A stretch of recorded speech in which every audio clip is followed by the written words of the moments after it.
Hello, good evening. Welcome. This is Hot Edition. We're live on USAP at Adesawe Kanda. Also live on Kesmi 107.1 in Tamale and beyond. We're live on W93.5 in Wa and beyond. We're streaming all across the world on 3news.com. If you log on Facebook now at 3FM927, also on X at 3FM927. We're streaming right now, and you can get to see all the documents and the videos going to be posting, and then also the live videos of what's happening in the studio right now on Facebook at 3FM927. Share your thoughts as always on the issues we're going to be talking about for the next 60 minutes. I am Alfred Ocansey. Welcome. Coming up this evening, police yet to submit docket on investigative journalist Ahmed Swale's murder 5 years after his life was cut short by assailants. We'll hear from the Ghana Journalists Association on this rather troubling and worrying development. Also, President Akufo-Addo to meet majority caucus over supposed leadership change as the MPs back Oseche Mensah Bonsu's led leadership. We'll give you details of this as well, and recall that press conference, the crucial one that some members of the majority, including the first Deputy Speaker of Parliament, addressed earlier today. Also, ACP Agojo questions police disciplinary action against this UP Wabu, even though he admits the officer goofed in his comments. We have details of this.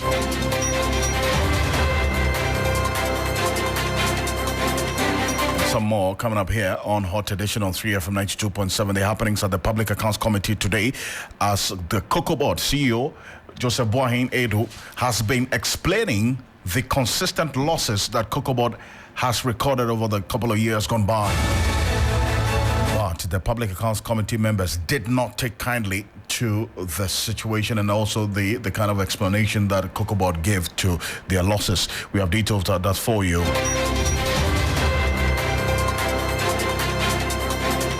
And the latest to the disconnections that the Electricity Company of Ghana is on.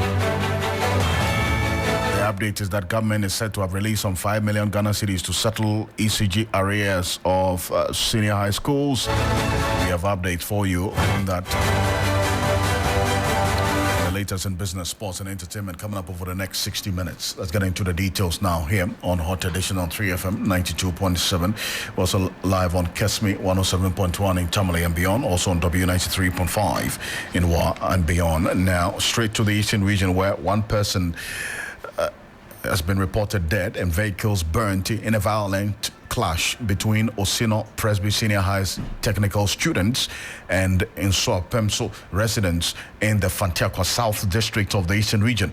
Now, the information we're getting is that police presence has been beefed up in the school to avoid reprisal attacks. The students of the Osino Presby Senior High's technical school allegedly beat up another student of the Insutem Senior High Technical School on account of old tensions between the two schools on Monday. That's February 19, yesterday. Now, efforts by the relatives of the Insutem Senior High School technical student to hold accountable the culprits of the Osino Presby Senior High School students in their school degenerated into violence. Now, that's the development now, which has led to some students and persons also sustaining various degree of injury, plus the report of the death of one person and some vehicles burnt as a result of this latest clash. Let's go straight to the region now, and Yvonne Nico is our Eastern Regional Correspondent joining me on the telephone. Yvonne, we're seeing some gory images of this incident and some of the students that have sustained various degrees of injury. What's the latest now? Well, I speak to you, the police and the school to ensure that the students do have reprisal attacks coming their way as they count the nerve of the residents of Nswakem. So what resulted in this issue is that on Monday, one of the students of Nswakem Senior High School was beaten by the Osino Presby Senior High School on account of those old school beef usually they do have, that perhaps their school is important than the others and all of that. Unfortunately, this morning, while the relatives of that particular student went into the school to inquire about exactly what had happened, the student attacked the relatives and then burned the vehicles be sent to the school, resulting in what has escalated and having the death of the residents of the area. Unfortunate incident there. We're just hoping that we dissect and respect, ensure that we're having calm between tonight and tomorrow to ensure that we don't have reprisal attacks from the community members on the school. I see. And just for the listeners, if you go on our Facebook page at 3FM927 right now, we're streaming live videos of the bent vehicles as a result of this clash at the premises of the school, and then also some blurred images of the persons who have sustained various degree of injury. But Yvonne, how many vehicles are we talking about here? Because I'm seeing about 4 vehicles. Is that a number that you have there? Alfred, I do not want to put a number on the vehicles as at now.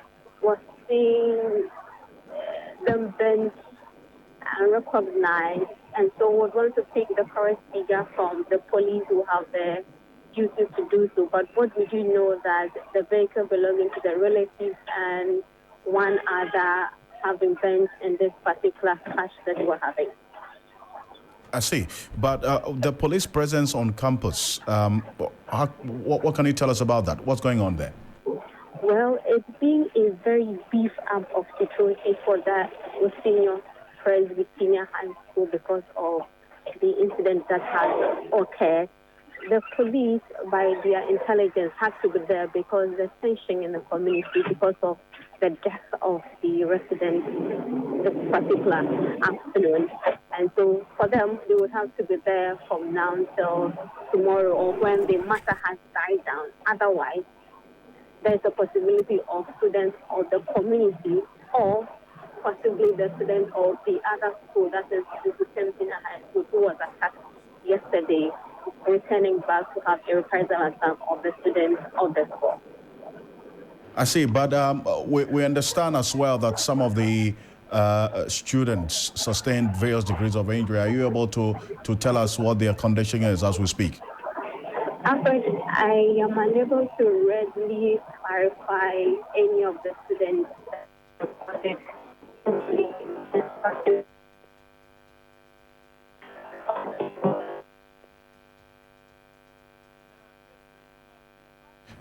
Sorry. Yvonne Nikwe, unfortunately, I lost Yvonne Nikwe there. We'll try to reconnect. Yvonne Nikwe is our Eastern Regional correspondent, giving us updates on this. If you go on our Facebook page right now at 3FM927, we're streaming live videos of this attack and the damage that has been left to a number of these vehicles belonging to relatives and the schools as well as we speak.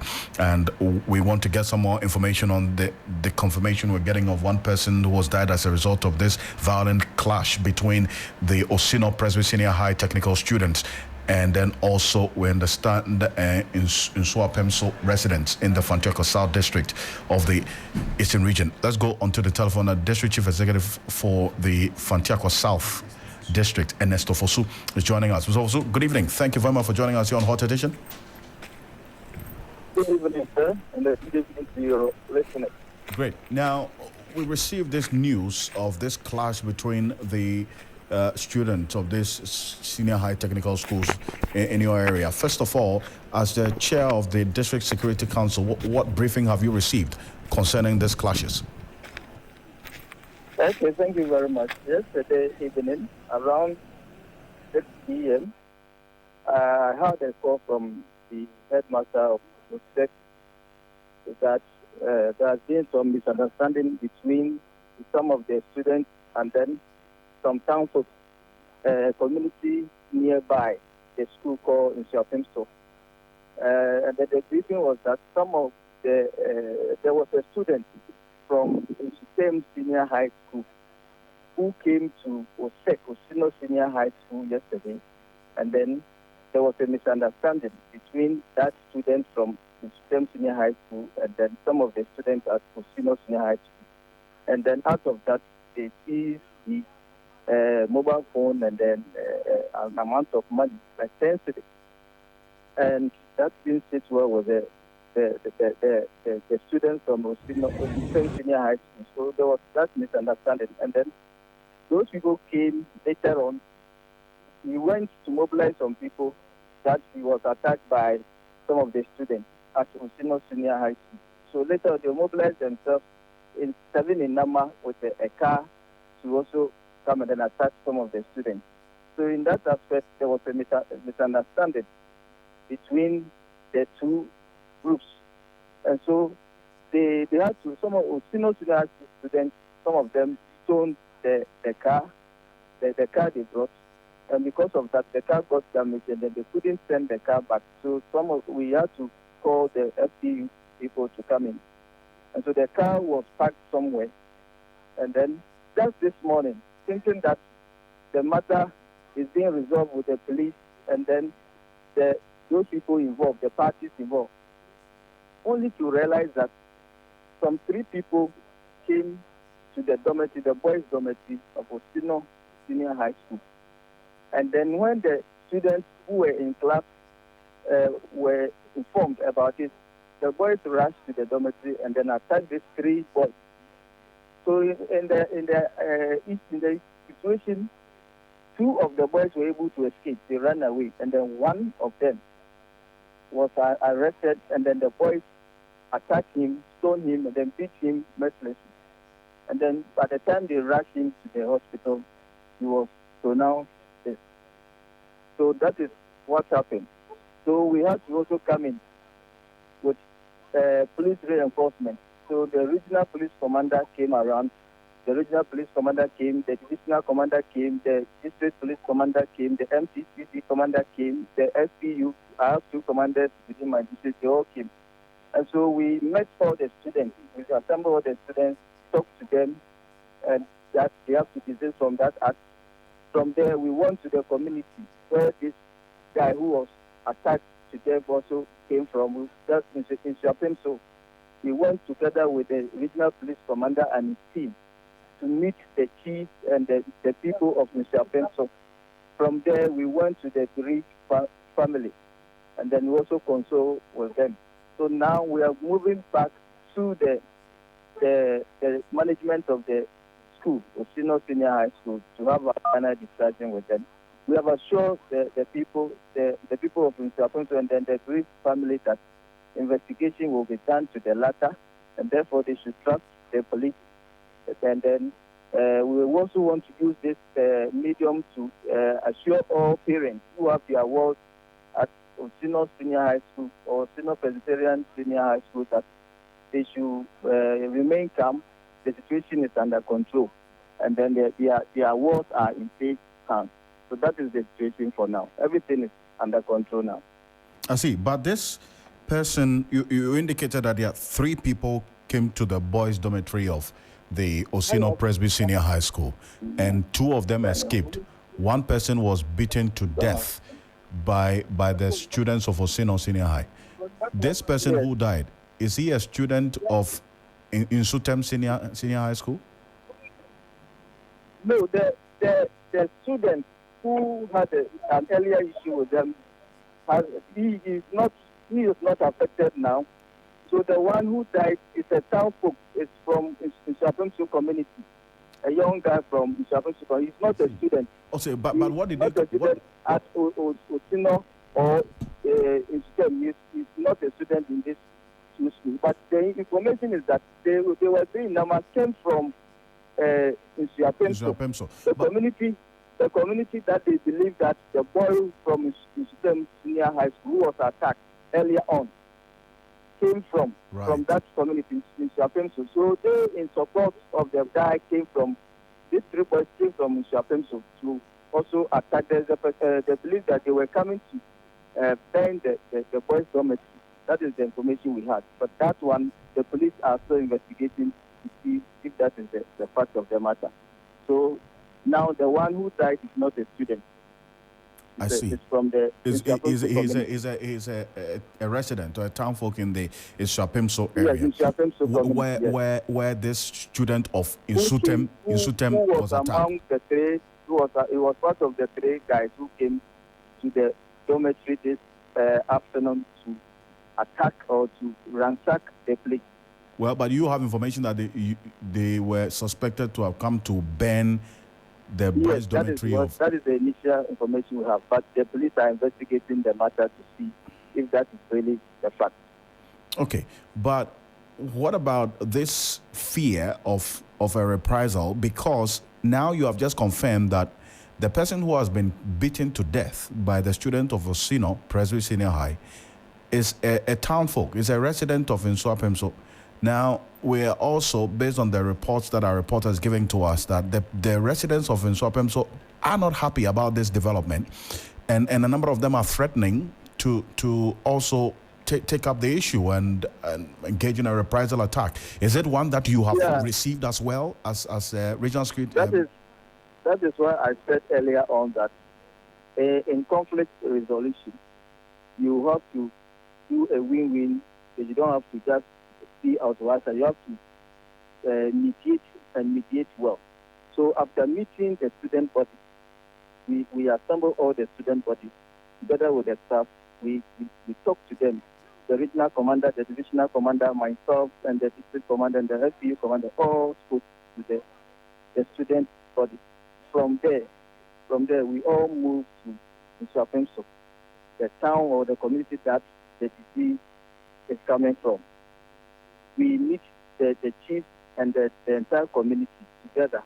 We spoke with them at length to calming them down and then assure them of our thorough investigation into this matter.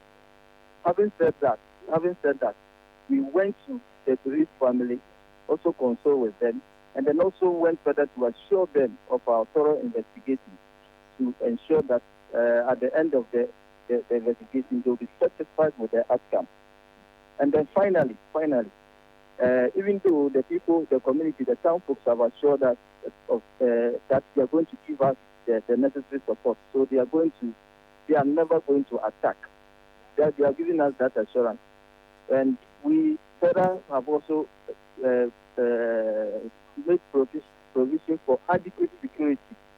Now there is adequate police officers within the school campus and also at Nsuapemso, ensuring that there is enough security both for the students and then that of Nsuapemso Council to avert any further reprisal attack. I see.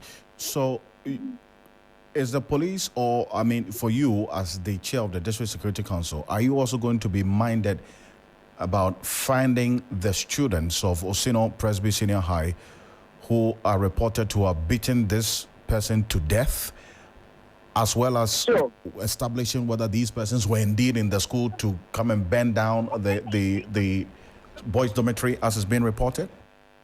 Exactly. We have assured the people of all this, whether we have assured them that we are going to investigate. That is the investigation I said about.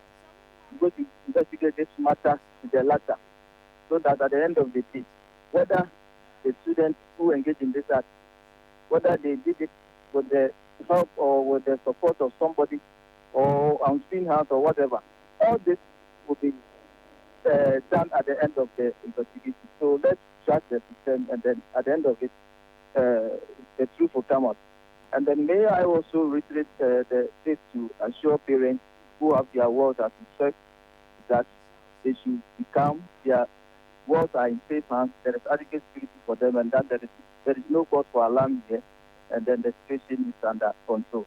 Well, it's one thing that we'll keep an eye on as well, see how things play out. Thank you very much. Sure. Thank you for joining us. Thank you, too. Thank you, too. That's Ernest Ofosu, who is a district chief executive for the Fantiakwa South District, where these two schools are located. We're talking about the Osino Presby Senior High Technical School. That we do know, at least based on the reports, as confirmed that one person has been confirmed dead. Vehicles burnt. For those of you who can go on Facebook right now, you'll see videos of these vehicles we're talking about that has been burnt as a result of this violent clash, plus videos of the Osino Presby Senior High School, the buildings as well.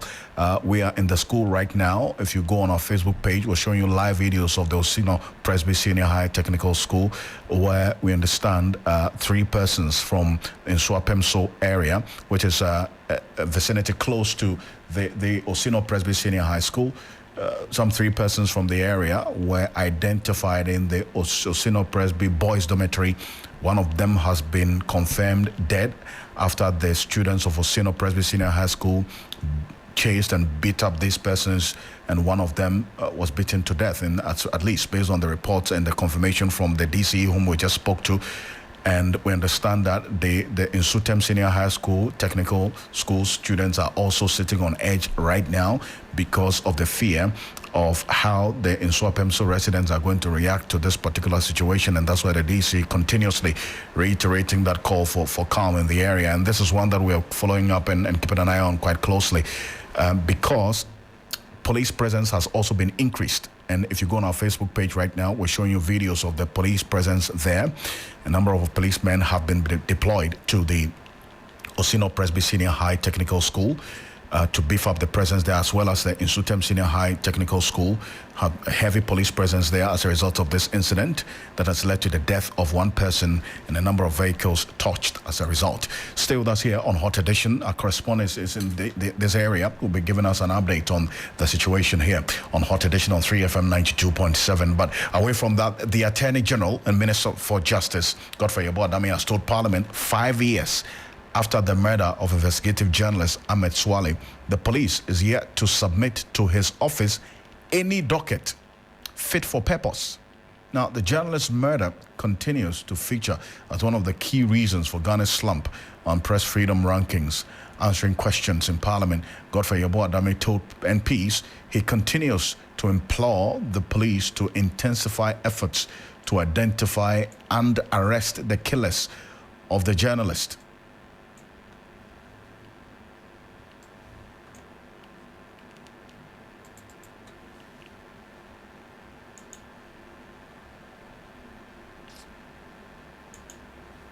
Murder of the late Ahmed Swale.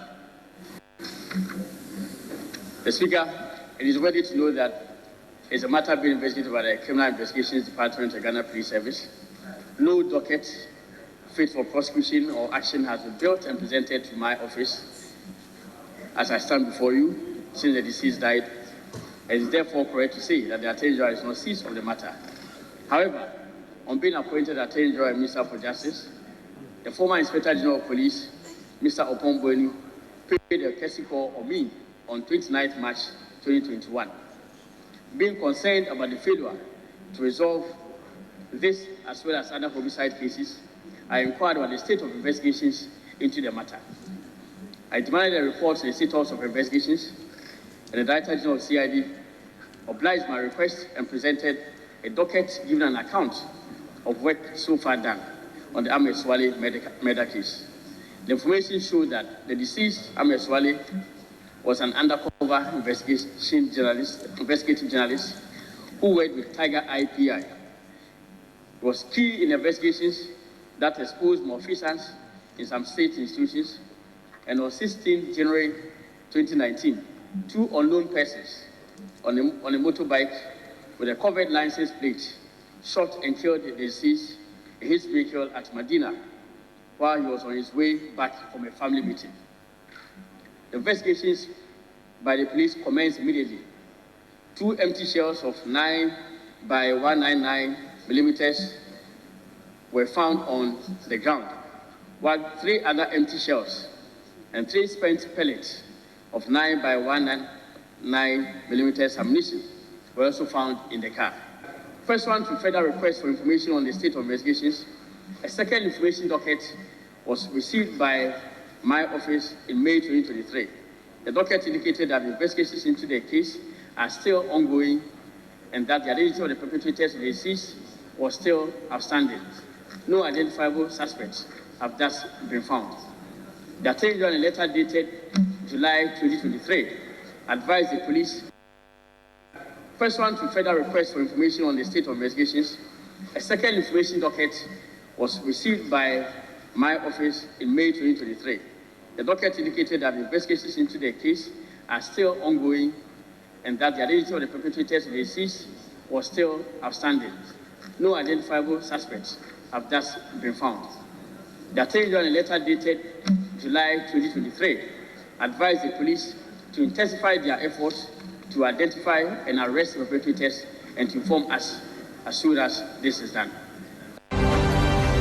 So that's the Attorney General and Minister of Justice there, Godfrey Yeboah-Dame, and it's quite worrying to say the least. In fact, a number of members of Parliament reacted to this quite angrily after this revelation of the details by the Attorney General, clarifying that his office has not received any prosecutable docket or action regarding the murder of investigative journalist Ahmed Swale.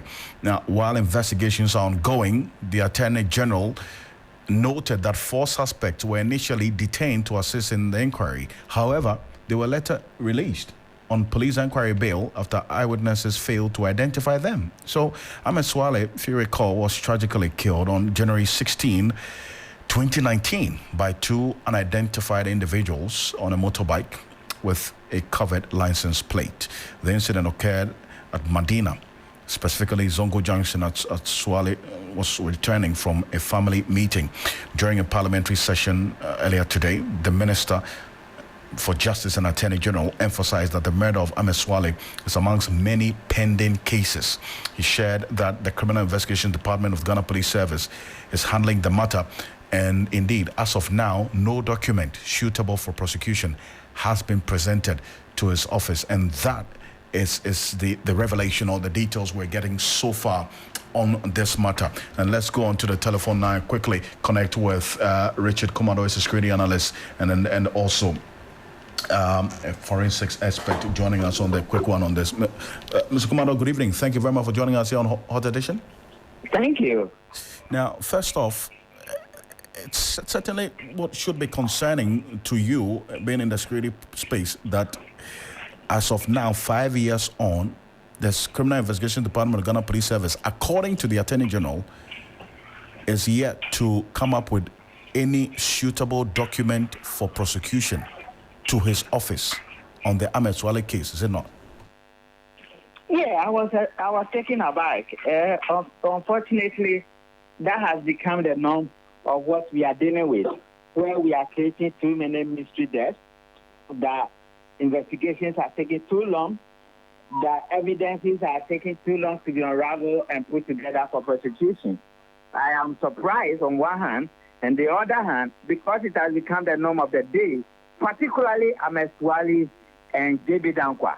They are cases of case studies for many people who have used them as PhD programs and PhD sessions.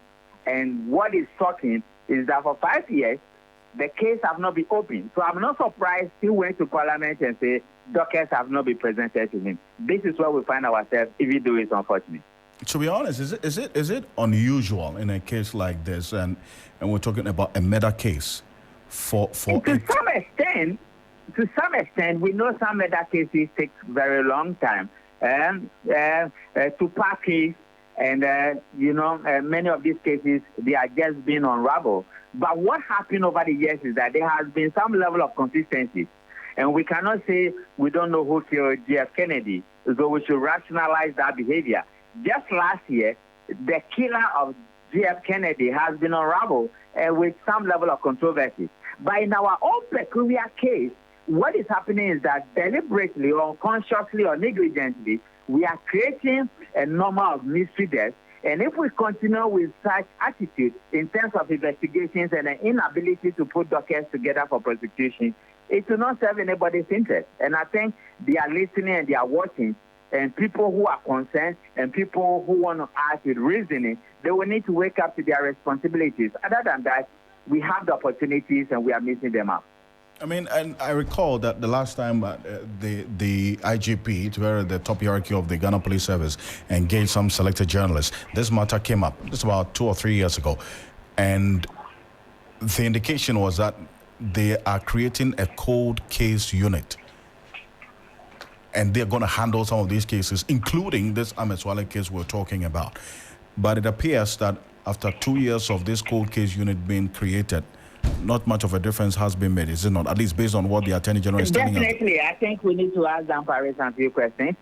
We need to ask him Ahmed Swale in particular and J.B. Dankwa, he being the head of the police, with long years of experience in this particular field. We have a crime scene department that has the ability of reconstructing the crime scene and tell us exactly what happened, what is happening from the crime scene department, and what is happening from the things they might have pulled the lead investigators. We will need to ask them some questions, and I believe some of those questions, providing answers, will help us to understand the difficulties and the complexities of Ahmed Saleh's case and J.B. Dafa's case. Other than that, I can tell you it's not something that is out of reach of the investigators in Ghana. When you look at the Yana case, it is almost the same thing. You remember the MPP picked a set of criminals or suspicious criminals.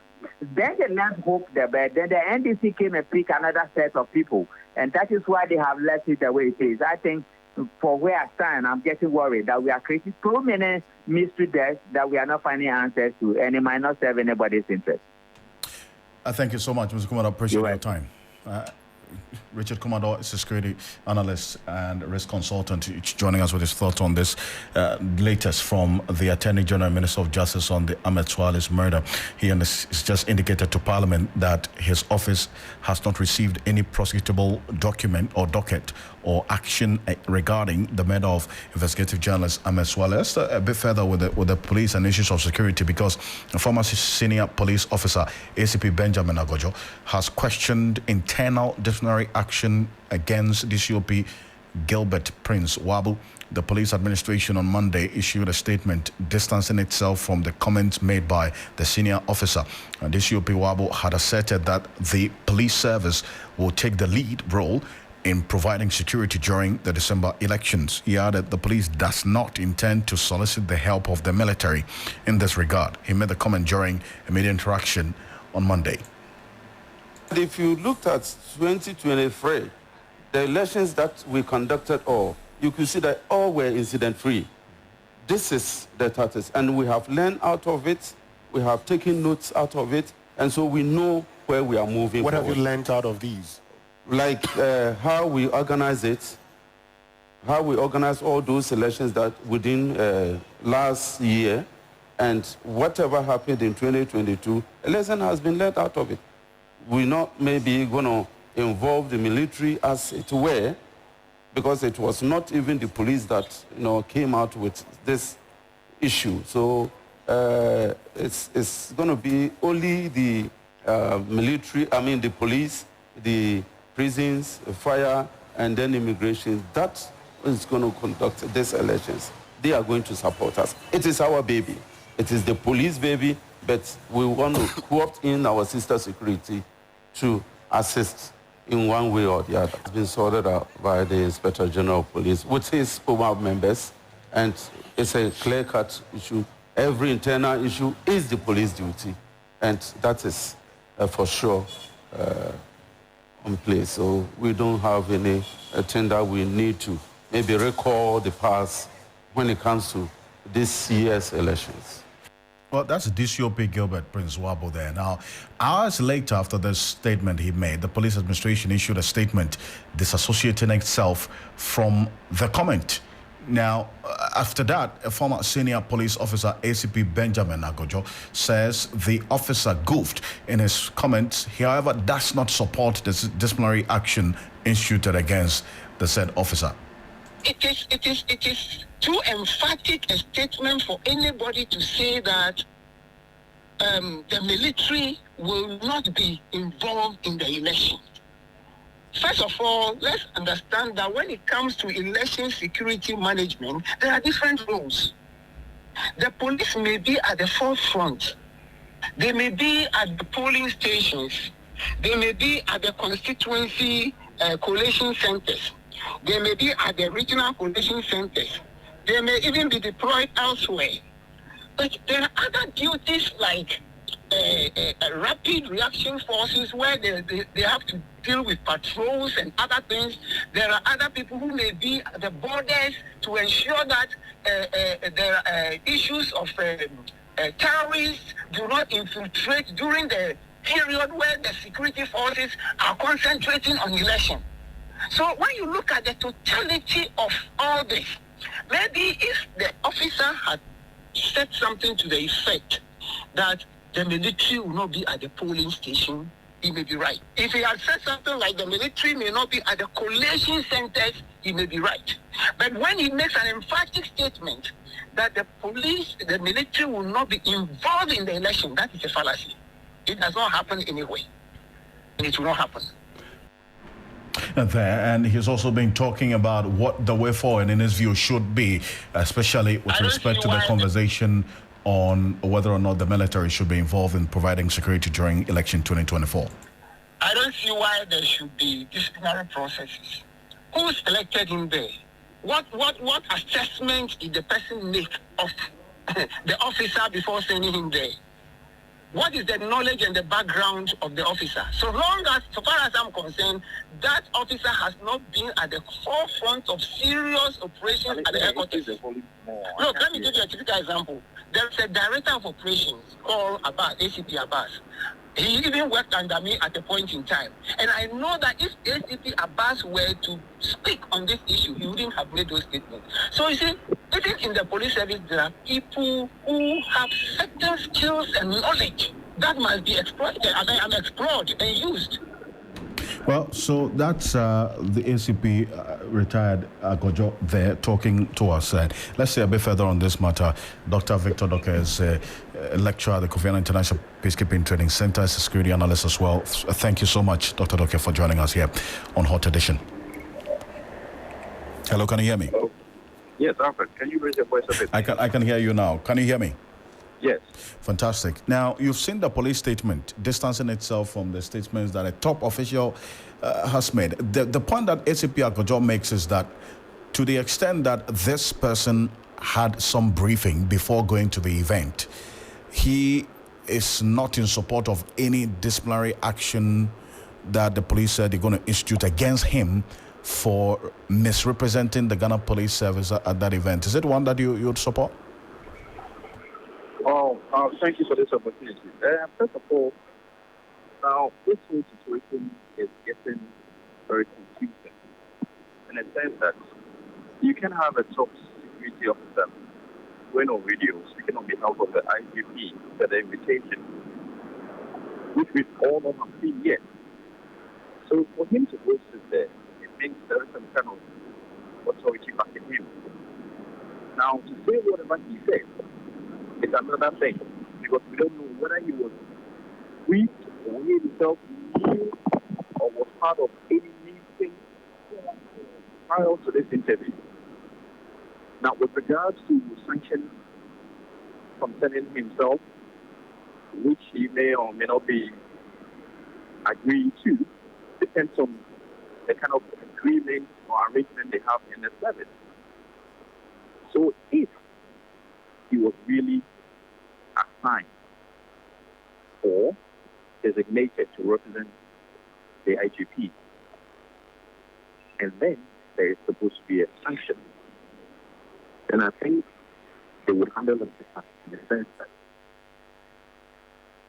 for equity or justice by the legal they need to really tread on this issue carefully, because to assign a top security officer on such a duty, one, it means you trust the person.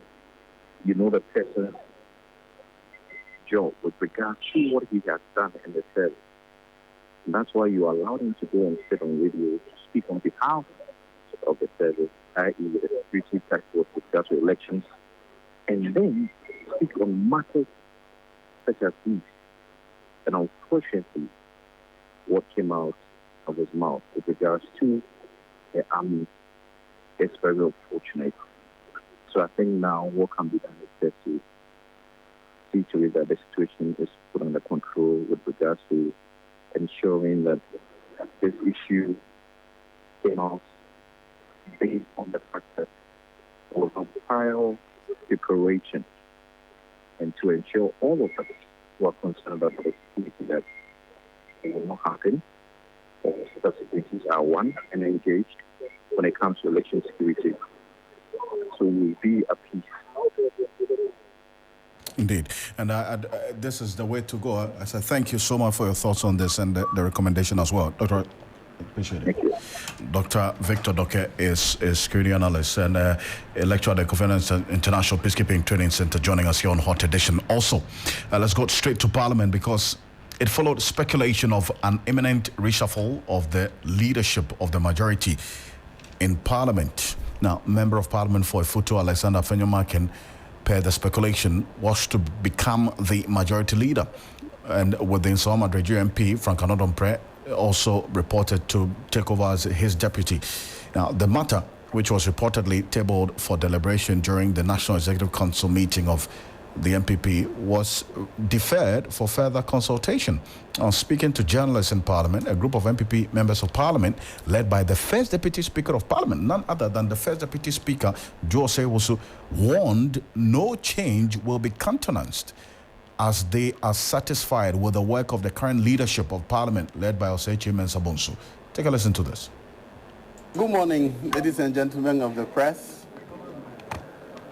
We invited you here this morning because of some publications that have gone haywire in respect of the leadership of the majority caucus.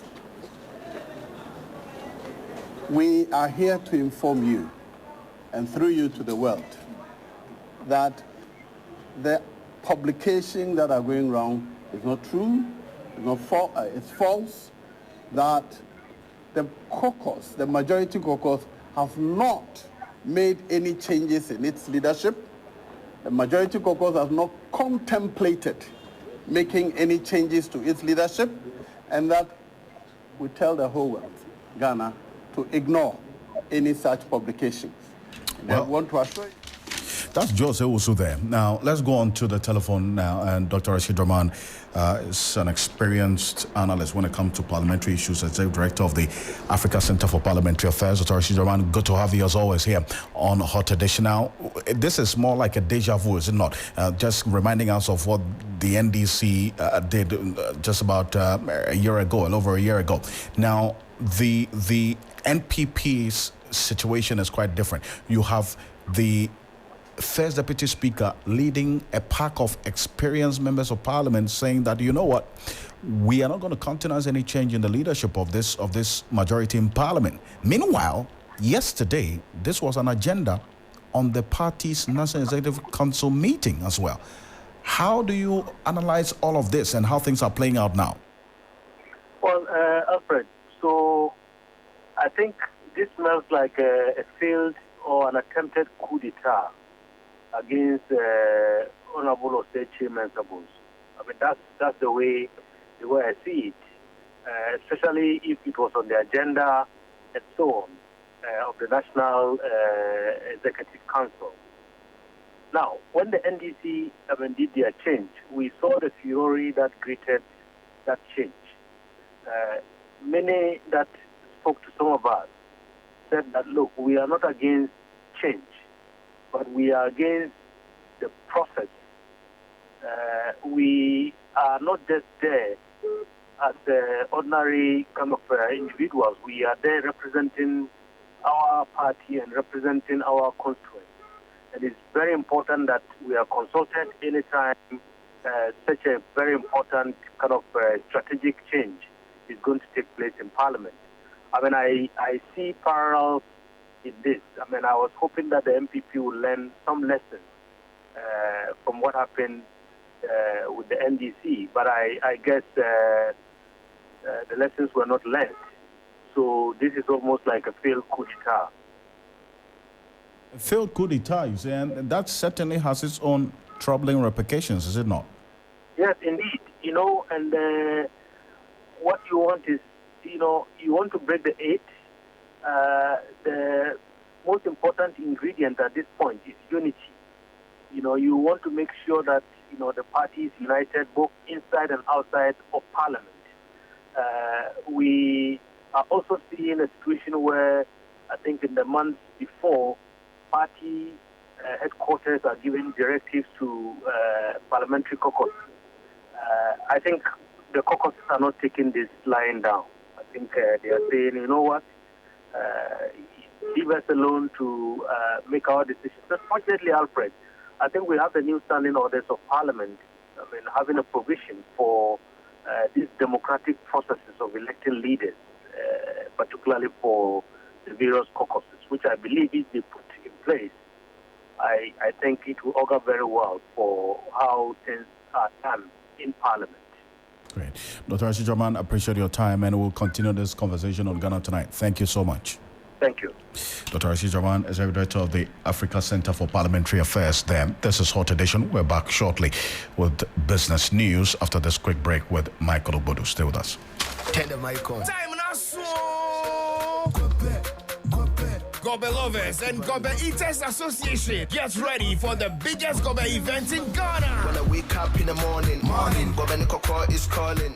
The 3FM Gobe Festival 2024 on Saturday 16th March at the Accra Mall Interchange Park from 9 a.m. Come experience a full festival interlaced with fun activities and music performances like never before. Be there to savor different flavors and combos of Gobe, like Gobe and rice or Gobe and kenke. Throw some pepper on the side, avocado in the center circle, and eggs on the top corner.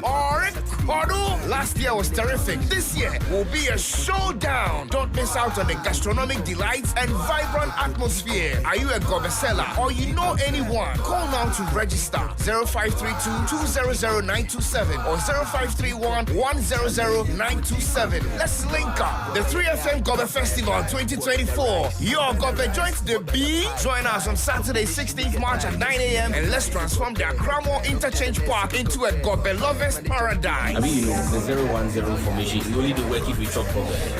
3FM 92.7 is bringing the Gobe Festival. 3FM 92.7, your urban lifestyle radio station.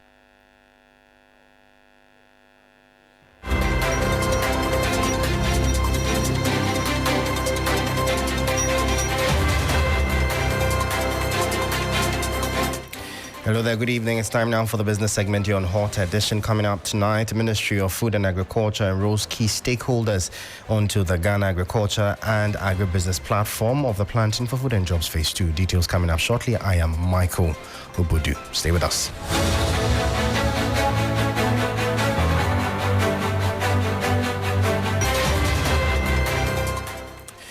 Thank you for staying. Straight into our top story. The Ministry of Food and Agriculture has commenced the enrollment of key stakeholders onto the Ghana Agriculture and Agribusiness platform as part of the implementation of the Planting for Food and Jobs Phase 2 program.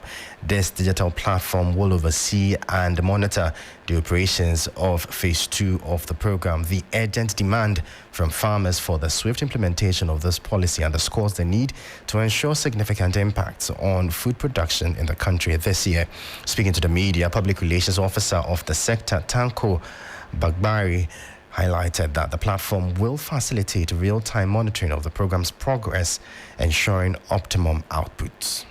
Thankfully, the platform, which is the Ghana Agriculture platform, the GAP, was successfully developed. We've gone through all the demonstrations and is fit for use. And as I speak, the Agriculture Extension Services Directorate has embarked on some kind of roadshow to engage the extension officers and all key sector stakeholders to run them through the system, how the system will operate. Because we want to be able to sit and in the office and be able to know how farmers are performing on the field. For instance, when you sow the seed, we should be able to tell. When you have applied fertilizer, we should be able to tell your acreage, because the digital platform is going to map your farm location, it's going to map the size of the farm, so everything will be seen on the platform. The hub to drive the Planting for Food and Jobs Phase 2 is what is ready, and we are onboarding the key stakeholders for a smooth takeoff this year. He also provided more perspective on some critical commodities which will be given priority under the Phase 2 of the Planting for Food and Jobs program.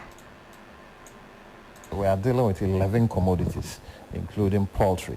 And with the poultry, we are looking at the broiler project. All these 11 commodities, some gaps were established and some targets were set. For instance, if you take poultry, what are we currently doing as a country? What is the capacity that we can go? in 5 years' time, where do we want to go? All that data has been established. And the technical director is responsible for delivering on these 11 commodities are in place, and they have started with the boiler project has started already. And we are hoping that this year, come the farm season, planting for food and job phase 2, we'll see full flight, and then we start counting, and in 5 years' time, we are hoping that we'll achieve the nursery target set. So that was Public Relations Officer of the Ministry of Food and Agriculture, Tanko Bagbara. Now, away from that, economist Dr. Edu Ususakode has charged the government to improve Ghana's social support programs to mitigate the negative impacts of the low projected economic growth for the year. This follows a recent African Development Bank's macroeconomic performance and outlook January 2024 report projecting Ghana's GDP to grow by 2.8%. Low GDP growth rate will mean obviously a higher unemployment rate, and this unemployment rate could be reversed in the next year or next 2 years, because according to the IMF projections, Ghana's economy will get back to the pre-COVID levels after 2025. But in the meantime, government has to provide the social intervention programs so that it can cushion the unemployed, the poor, and the vulnerable. I think, again, if you make reference to the IMF program, we are preaching social intervention programs because they know that people will be affected, businesses will be affected, individuals will be affected because of the stability program.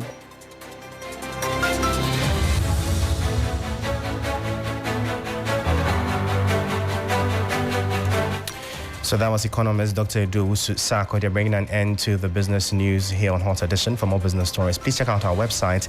It's 3news.com/business. I am Michael Obodu. Thank you for listening. As always, please stay safe. Up next is sports, and Ureku is on standby.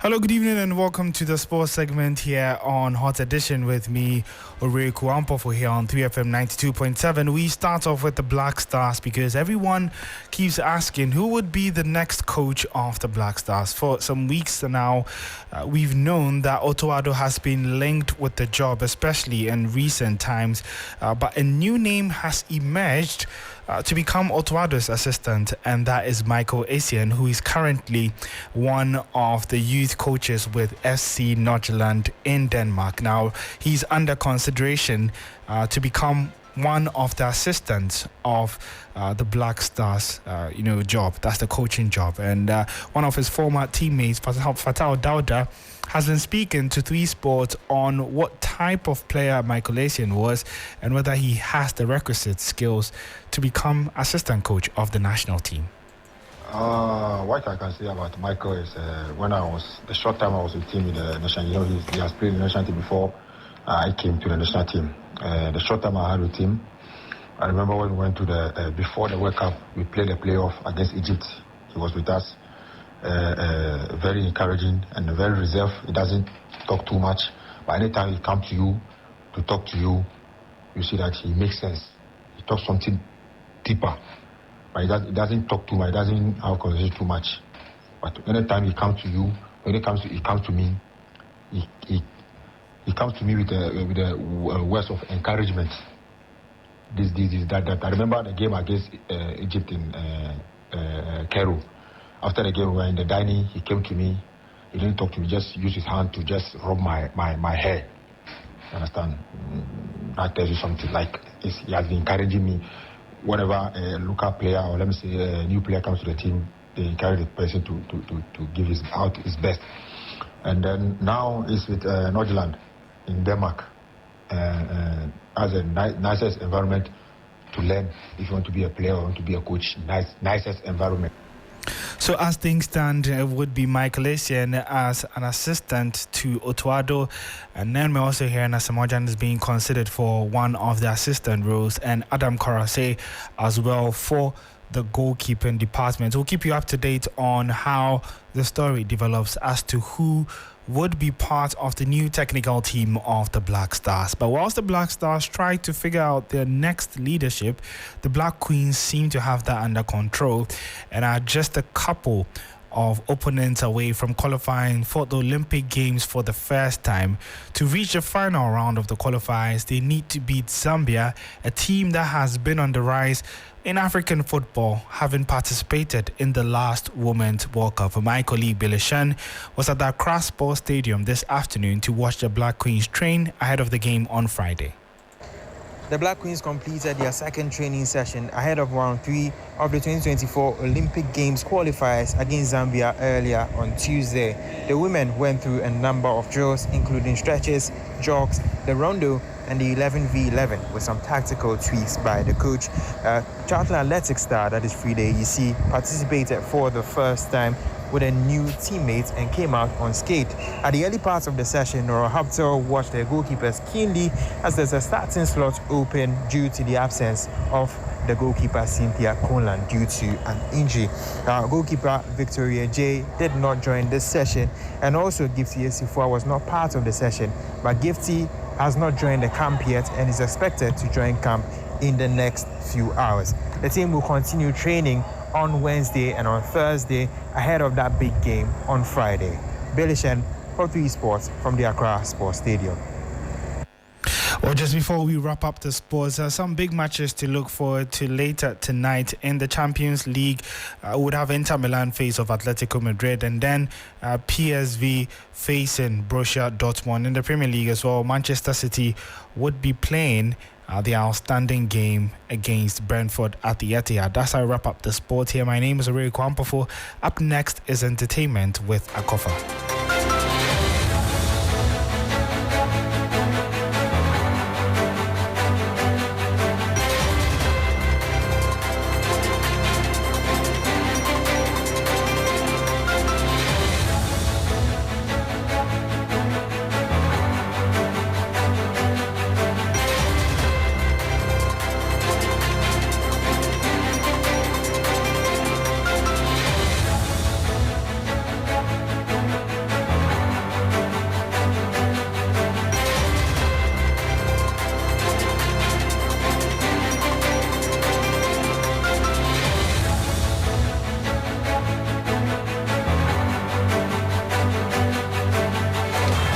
And thank you for keeping us company in Hot Edition on 3FM 92.7. It's now time for the entertainment news segment powered by 3 Entertainment. My name is Akofa. Let's start off with blogger Kobiche, who's advocating for the right conversations to be had in the right places about content creation in Ghana. Speaking on the afternoon show, the social advocate highlighted the potential benefits of social media, adding that the sector can provide employment opportunities among the youth.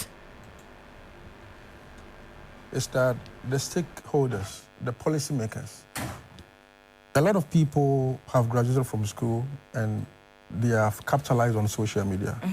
And it is saving the unemployment rate. What are the policymakers doing? I think that, and I feel that he should make it a point to meet some stakeholders in the content creation space to see, because Waris was complaining about the pay part and all that, how to get the money, in our space. We should have a conversation about how they can meet stakeholders in the content creation space on social media, so that all of us here, those of us who couldn't make it in a suit and tie, in the banks, we are literally living our life on social media. So they must also protect us. There should be some form of regulation in the space. Because there's a lot of money in the space. They should educate and to GES. I think that they must also educate the young ones coming from basic school to senior high school to the university that, look, social media is the new era. It's very powerful. Don't always try to teach them that who is going to compare application for compare. We are talking about entrepreneurship. Social media, all of us here are entrepreneurs because of social media. Right. So we need to start to educate the young ones coming from the basic level to know that social media is not just about standing in front of a camera on TikTok, shaking your computer. And that ends it for the entertainment news here on Hot Edition, powered by 3 Entertainment. My name is Akofa, and for more news, log on to 3news.com. The 3FM Drive team continues. Keep your dial locked on. This is 3FM 92.7.